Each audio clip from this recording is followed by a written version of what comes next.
जब घर रोड से काफ़ी दूर हो तो ले जाने में बड़ी दिक्कत होती है। तो अगर गाड़ी छूट गई तो और ज़्यादा परेशानी होगी। इससे बढ़िया कि अभी इसको लेके चलता हूँ और थकान भी लग गई है तो ये मेरी मदद कर रहे हैं रोड तक सिलेंडर ले जाने में। जब ऐसी लैंडस्लाइड होती है, ऐसे खेत टूटते हैं, पूरी मेहनत करो और लास्ट में क्या मिलता है? ऐसे टूटा हुआ खेत। गुड मॉर्निंग एवरीवन, एक नया वीडियो शुरू हो चुका है और वीडियो की शुरुआत हो रही है मेरे घर से। तो जैसा कि आपको पता है कि दिसंबर का महीना शुरू हो चुका है और पहाड़ों में जो है वो भयंकर वाली सर्दी होने लग गई है। और सर्दियों के टाइम में पहाड़ों में बहुत सारे फल पकने लग जाते हैं। जैसा कि मेरे घर पर ही बहुत सारे फलों के पेड़ हैं, संतरा, नींबू, नारंगी। तो सारे फल पकने लग गए हैं, इनका रंग भी पीला हो चुका है। तो चलिए वीडियो की शुरुआत करते हैं। नमस्ते internet, this is Ashutosh Negi, आप देख रहे हैं नमस्ते पहाड़। नमस्ते फ्रॉम पहाड़ों की इन हसीन वादियों से। तो मैं हूं अभी अपने घर पे। मेरी चाची और मेरी मम्मी जा रखे हैं सूखी घास लाने के लिए। तो आप हमेशा देखते होंगे कि मैं हमेशा कहता हूं कि वो सूखी घास लेने के लिए जा रखे हैं। तो पहाड़ों में जैसे सर्दी आती है तो बर्फबारी भी होने लगती है, तो बर्फबारी के लिए घास जमा करनी पड़ती है। तो इसीलिए आजकल सभी पहाड़ की महिलाएं, गाँव के सभी लोग सूखी घास जमा करने पर लगे हुए हैं, ताकि जब दिसंबर लास्ट और जनवरी में पहाड़ों में बर्फबारी हो तो वो घास अपनी गाय भैंसों को देने के काम आए। तो मैं हूं अभी अपने घर पे और मेरे पे घर की जिम्मेदारी है, यानी कि खाना बनाना, साफ सफाई करना, गाय भैंसों को पानी पिलाना। आज का मेरा सबसे पहला काम है चौक की साफ सफाई करना, क्योंकि हम लोग तो ऊपर वाले घर पे रहते हैं। जब से वहाँ गए हैं तब से इस साइड आना जाना कम ही रहता है, यानी कि आवाजाही कम ही होती है। तो ये वाला चौक भी काफ़ी गंदा हो रखा है, इसमें बहुत सारी घास पड़ी हुई है। तो चलिए फटाफट इसको साफ करते हैं।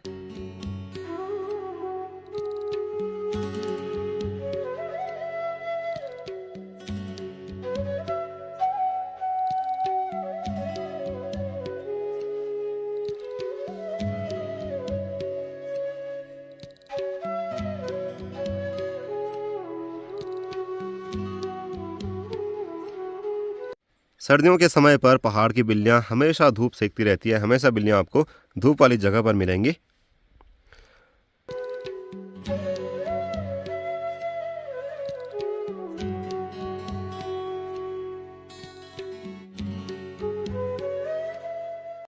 तो अगर आपको मेरी वीडियो पसंद आती है तो वीडियो को लाइक करना और चैनल नमस्ते पहाड़ को सब्सक्राइब ज़रूर करना, ताकि मैं आपके लिए पहाड़ों से ऐसे खूबसूरत नज़ारों के साथ अपने वीडियो को लाता रहूं। तो आज खाना बनाने की जिम्मेदारी भी मेरी है।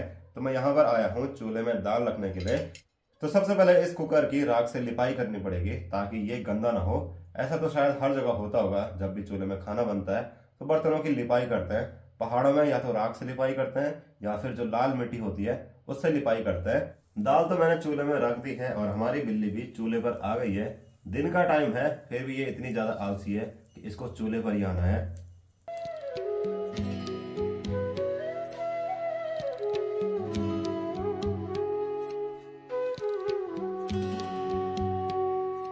साढ़े 11 बज चुके हैं। गाय भैंसों को पानी पिलाने का टाइम हो चुका है, क्योंकि 12 बजे के आसपास धूप होने लगती है।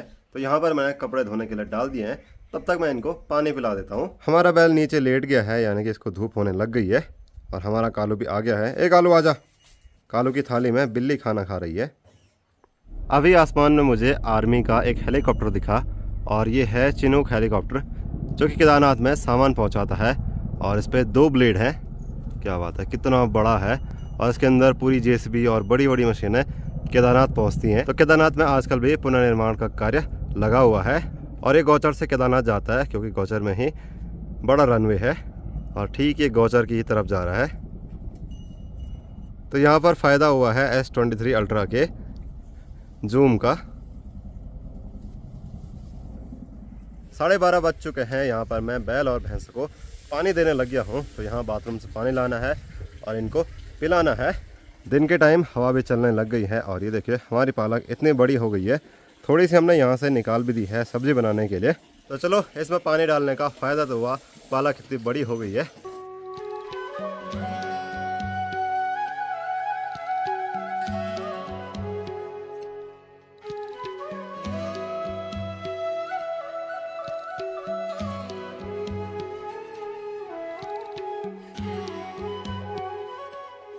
इनको पानी भी पिला दिया है और अंदर भी बांध दिया है। तो बैलों को अंदर नहीं बांधते हैं, इनको बाहर पर ही रखते हैं और इनके पास भी घास डाल दी है।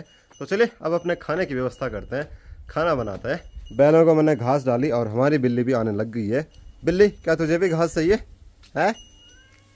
आओ। तो माँ भी आ गई है सूखी घास लेके, और कुछ ऐसी होती है सूखी घास, इसको हमारी भाषा में उलू बोलते हैं। और ये घास जो है, ये जो सामने आपको पहाड़ी दिख रही है, ऐसी पहाड़ी पर होती है। तो यहाँ पर की घास कुछ लोगों ने काट दी है, कुछ अभी काटनी रह गई है। तो हम भी इसको धीरे धीरे घर पे जमा करने पर लगे हुए हैं। तो माँ पूछ रही है कि अब तक क्या क्या किया। तो मैंने अब तक गाय भैंसों को पानी पिलाया, दाल रखी, झाड़ू लगाया और नीचे वाला चौक साफ़ किया। तो इस भारे को लाने में काफ़ी मुश्किल होती है, इसलिए ये डंडा लगाते हैं और जो ये पुले हैं इनको इसके बीच में लगाते हैं ताकि ये पुले इधर उधर न गिरे और ये जो भारा है ये तिरछा ना हो, इसलिए ये डंडा लगा रखा है। अब कितना रह गया है? अभी बहुत है। बहुत है। 26 किलो बना गया मुझे भारा हो सकता। तो माँ कह रही है कि मैं बोलना भूल गई कि एक भारे के लिए आना। खाना भी बन चुका है, तो हम लोग आ चुके हैं खाना खाने के लिए। तो आज का जो खाना है वो चूल्हे में बना है, और इससे होगा क्या कि गैस की बचत होगी, क्योंकि रोड तो काफ़ी दूर है, वहाँ तक सिलेंडर ले जाने में काफ़ी परेशानी होती है। एक सिलेंडर यहाँ पर पहले ही खाली हो चुका है और जल्दी ही इसकी बारी भी है, तो इसको रोड में ले जाना पड़ेगा ताकि भरवाने में आसानी रहे। और ये देखिए पालक की सब्ज़ी बनी है, जो कि मैंने आपको वीडियो के शुरू में बताई थी। तो अब हमेशा पालक की सब्ज़ी खाने को मिलेगी, और ये ऑर्गेनिक पालक है, पहाड़ों की पालक, इसमें कोई भी केमिकल नहीं है। तो चलिए राजमा की दाल और पालक का आनंद लेते हैं। 4 बज चुके हैं, अभी मुझे अपना सिलेंडर लेके जाना है रोड में उसको भरवाने के लिए, क्योंकि वो ख़त्म हो चुका है। कल परसों में गैस की गाड़ी आएगी, तो इस सिलेंडर को मुझे गांव में एक चाची जी के घर पे रखना है। उनका घर रोड के पास में ही है। अगर आज नहीं ले जाऊंगा, जिस दिन गाड़ी आएगी उस दिन ले जाऊंगा, तो देर अलग होगी। तो अगर गाड़ी छूट गई तो और ज़्यादा परेशानी होगी। इससे बढ़िया कि अभी इसको लेके चलता हूँ और माँ से एक न्यार का भाड़ा भी लेके आता हूँ। माँ उसी साइड खेत में गई है, तो माँ ने कहा है कि एक न्यार का भाड़ा लेने के लिए आना। वैसे खाली सिलेंडर ज़्यादा भारी नहीं होता है, और चढ़ाई पर ले जाना है तो गांव में जाते जाते भारी हो ही जाता है। जब घर रोड से काफ़ी दूर हो तो ले जाने में बड़ी दिक्कत होती है। इस सिलेंडर को मुझे अपने गांव की रोड में लेके जाना है, और मेरे गांव की रोड ठीक यहाँ पर है, जहाँ पर ये पेड़ आपको दिख रहे हैं। यहाँ पर मुझे जाना है, जो कि मेरे घर से लगभग 1.5 किलोमीटर होगा। तो कमेंट में बताना कि आपका घर रोड के पास में है या फिर रोड से बहुत ज़्यादा दूर है।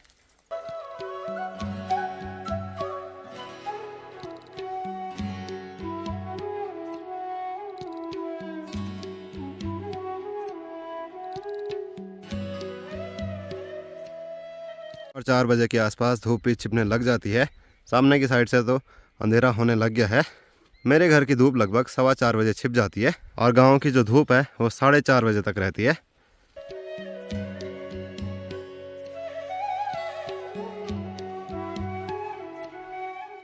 सिलेंडर लेके मैं अपने गांव में पहुंचने वाला हूं, और यहां पर मैंने एक छोटा सा ब्रेक लिया है, क्योंकि घर से तो मैं सीधे यहीं पर रुका हूं और थकान भी लग गई है। और कुछ ऐसी खड़ी चढ़ाई पर मैं इस सिलेंडर को लेके यहाँ तक पहुँचा हूँ, और अभी मुझे अपने गांव की रोड तक पहुँचने में 10-15 मिनट लगेंगे। मैं गांव में पहुँचा हूँ और यहाँ पर मुझे अपने भाई लोग मिले हैं, तो ये मेरी मदद कर रहे हैं रोड तक सिलेंडर ले जाने में। तो इनका बहुत बहुत धन्यवाद। मैं तो थक गया इतनी दूर से सिलेंडर लाते लाते,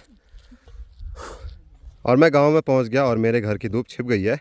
तो यहाँ से इस सिलेंडर को मैं लेके आया हूँ कहाँ तक, सीधे यहाँ गांव में, और अभी भी 100 मीटर चलना होगा यहाँ से रोड तक। तो अगर गांव में रहना है तो मेहनत तो हमेशा करनी पड़ेगी, चाहे किसी न किसी रूप में करनी पड़े। अगर मेरा घर रोड के पास में होता तो कोई दिक्कत नहीं होती, या फिर गांव में ही होता तो इतनी ज़्यादा दिक्कत नहीं होती।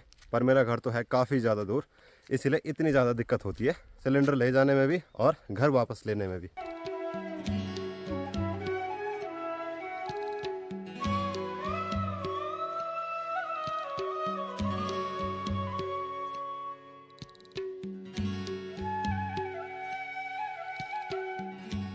मैं पहुंच चुका हूं रोड में, और रोड में आते आते धूप भी छिप गई है। तो धूप छिपने के बाद तो काफ़ी ठंडा होता है, और इसको अभी हमको यहां से 100 मीटर और सामने ये वाला घर है, यहां पर लेके जाना है।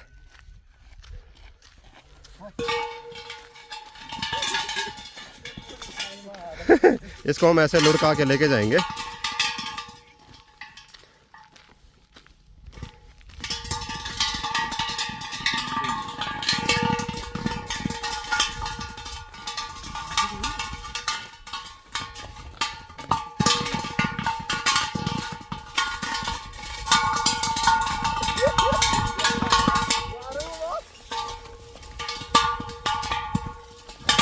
तो मैं पहुंच गया हूं इन चाची जी के घर पे, जहां पर मुझे ये सिलेंडर देना था।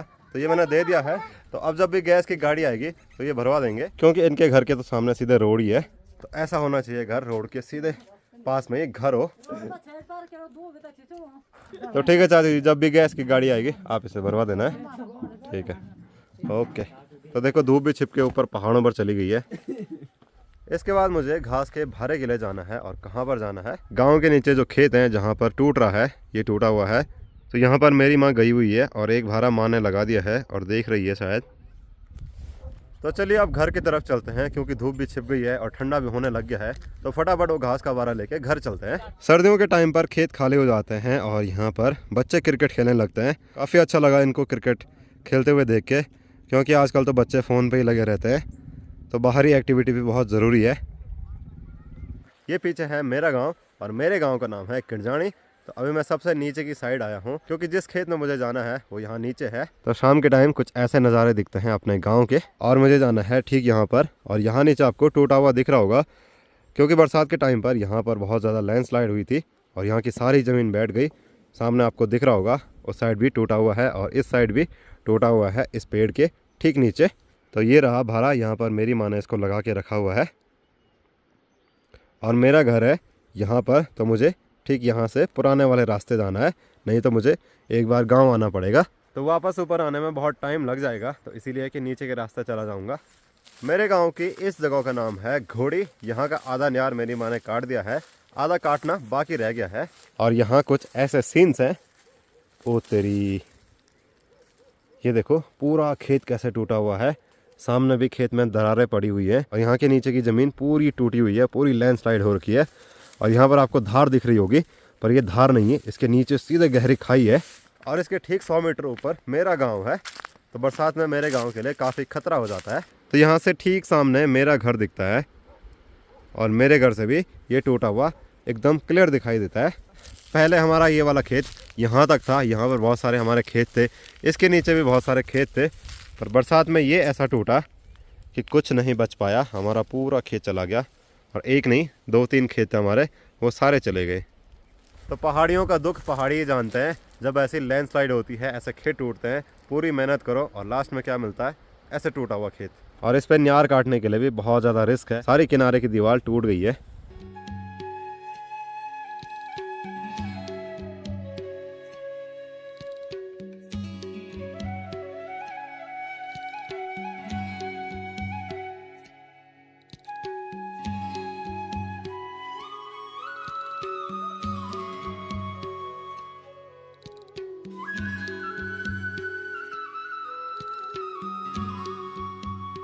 तो भारा भी लगा दिया है मैंने पीठ पे, तो इसको लेके चलते हैं घर पे। वैसे ये ज़्यादा भारी नहीं है।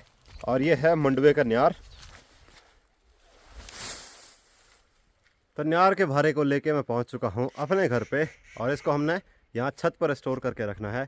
यहाँ पर सूखी घास भी है जिसको उलू बोलते हैं, जिसको माँ सुबह लेके आई थी। और मंडवे का न्यार भी यहीं पर स्टोर करेंगे।